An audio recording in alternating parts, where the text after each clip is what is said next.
an unexpected and undesirable event, especially one resulting in damage or harm. With a burgeoning film career, 3 platinum albums and a slew of international singles, 22-year-old Aaliyah had accomplished more in her 7-year career than most could hope to achieve in a lifetime.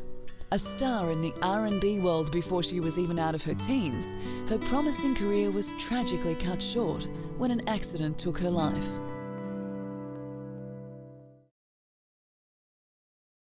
When she burst onto the music arena, she was seen as the successor to Janet Jackson and quickly became known as the princess of R&B.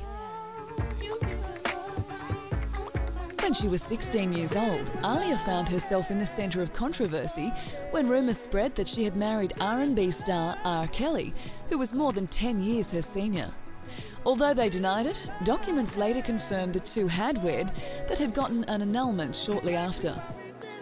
She received positive reviews for her performance in Romeo Must Die, her big screen acting debut, and a few months before the tragic plane crash that took her life, she wrapped up the film Queen of the Damned.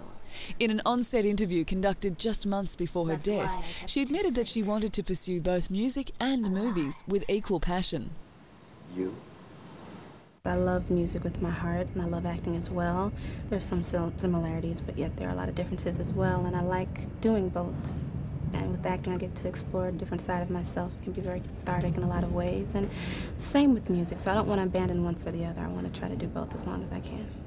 On August 25, 2001, Aaliyah had been rushed to the Bahamas to film a clip for her song Rock the Boat. When it was completed, she and 8 others boarded a twin-engine Cessna, but the plane crashed shortly after takeoff, about 70 metres from the runway. No one survived. It was discovered that not only was the plane overloaded, but the pilot wasn't qualified and had cocaine and alcohol in his blood. You're bold, like your music. Director Michael Reimer believed she had the potential to achieve great heights.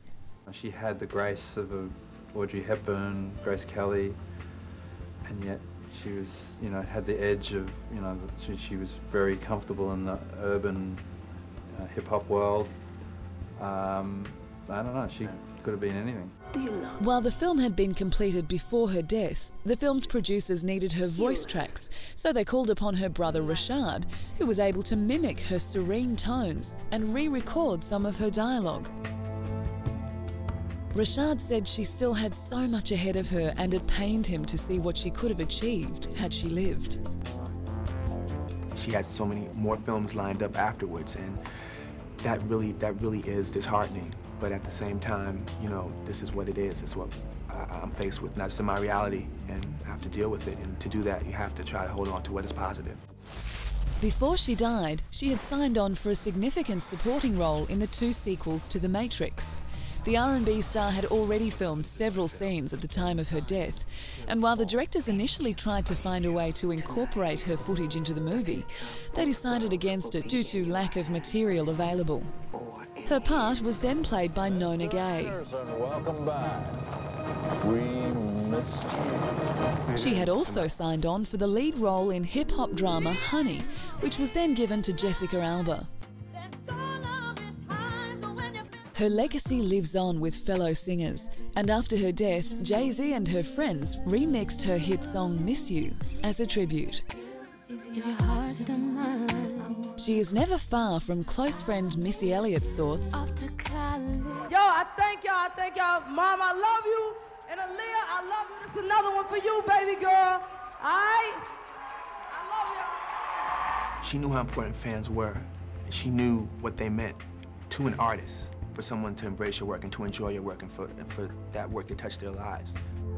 And touch their lives she did.